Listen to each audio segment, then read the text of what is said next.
그 다음에 제2차 납세의무자에 대한 징수권 소멸시효. 소멸시효는 언제부터 되는 거냐?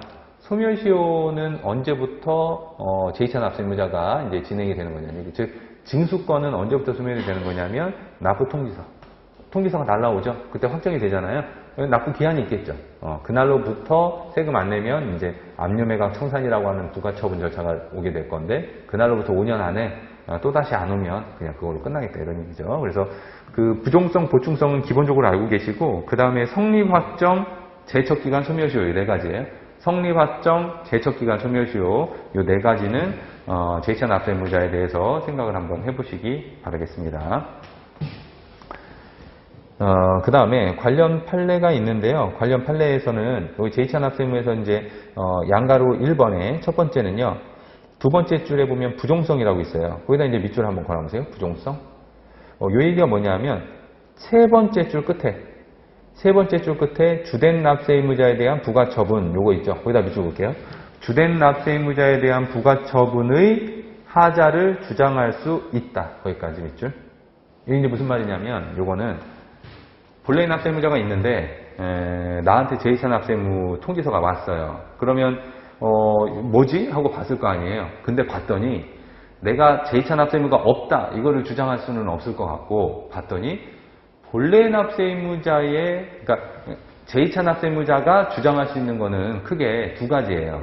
야, 나는 제2차 납세의무가 아니야. 이렇게 주장할 수도 있지만 제2차 납세의무자가 맞기는 한데 본래의 납세의무자에게 부과된 부가처분이 잘못됐어 라고 주장할 수도 있거든요. 따라서 나에게 부가처분이 된 하자를 주장할 수도 있지만 본래 납세의무자에게 처분된 하자가 있다라고 하는 것도 주장할 수 있다. 누가? 제2차 납세의무자가. 그 얘기입니다. 왜 그런 거예요?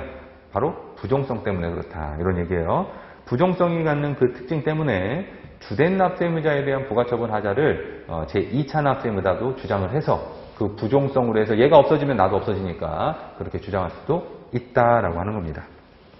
다음에 양가로 2번에 주된 납세의무자에 대한 국세 징수권 소멸시효 완성으로 소멸한 때 징수권 소멸시효로 끝나버렸네요. 주된 납세의무자에게. 그러면 이제 끝났죠. 그러면 제2차 납세의무자에 대한 국세 징수권 또한 부종성 때문에 소멸이 된다. 똑같은 말입니다. 부종성.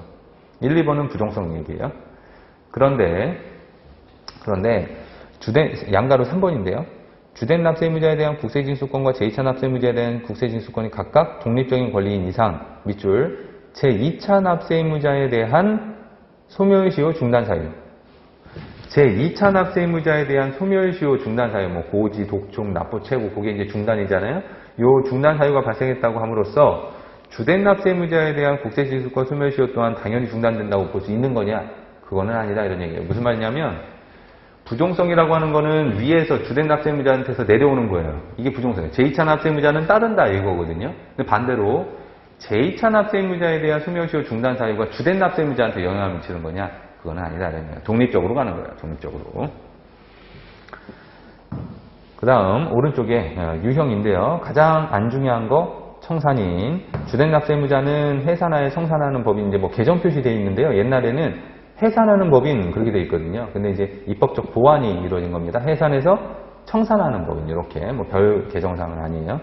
제2차 납세의무자 읽어보시고 청산인하고 자녀재산가 이걸 분배 또 인도받은 자고요. 요건인데 해산해서 청산해야 되고요. 그 다음에 동그라미 2번에 부과되거나 납부할 그죠? 부과되거나 납부할 모든 세액에 대해서 책임이 있는 것이고 동그라미 4번에는 보충성이죠. 징수할 금액에 미치지 못한다고 한다면 책임이 있더라. 그 다음에 제2차 납세의무 대상 국세의 범위 해서 부과되거나 그 법인이 납부할 국세 체납처분비라고 되어 있는데 그 꽃표시 때문에 보는 거야. 꽃표시에다가 밑줄 한번 걸어보세요. 그 법인에게 부과되거나 그 법인이 납부할 국세. 그러니까 여태까지 계속 뭐 납세의무 승계도 그렇고 연대 납세의무도 그렇고 제2차 납세의무에서도 부과되거나 성립한 내지는 부과되거나 납부할 그렇게 얘기가 나오는데 부과되거나 납부할의 의미가 뭐냐? 그 세 줄 의미예요. 한마디로 모든 국세. 부과되거나 납부할은 뭐다? 모든 국세다 생각을 하고 읽어보시면